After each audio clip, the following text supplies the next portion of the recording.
I'm Charles White, and this is Art in Review. Today we have a groundbreaking show for you.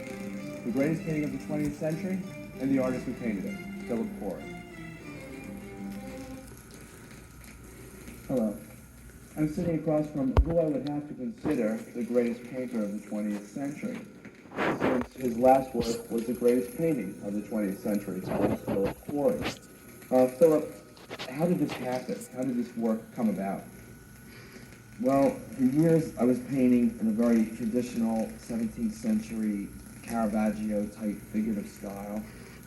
And one day I just got very tired and I decided to just write down what I was going to paint. In other words, I had white canvas with black paint and I would just do a series of paintings that I would just write down what the image and the subject was. For instance, if I was to do your portrait, I would just write down a portrait of Charles White. And then I was going to do this painting, and before I was going to start it, I realized it was going to be the greatest painting of the 20th century, and I decided just to write down the greatest painting of the 20th century, as opposed to letting the public decide whether it would be. I was going to decide for them. Does this mean that you ceased all production of your 17th century style paintings, or is this kind of like on the side? Are you doing this style along with your 17th century work? Well, I consider traditional painting for human beings, and that's why I don't do it anymore. So what you're actually saying is you don't consider yourself as a painter for humans, or you don't consider yourself human? Neither. What exactly would you consider yourself?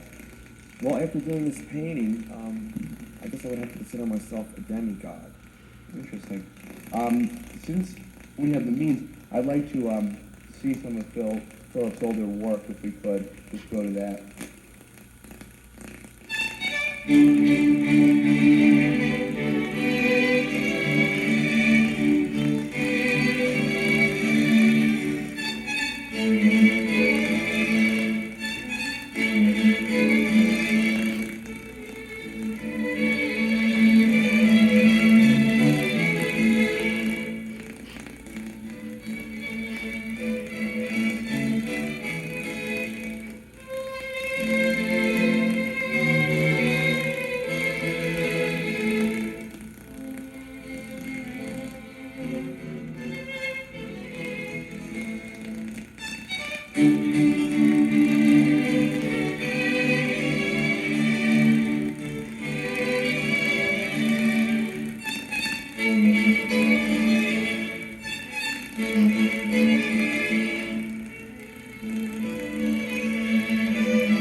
say there was any connection, Phil, from going from such reality to such, I wouldn't say unreality, but to something totally the opposite of your older work?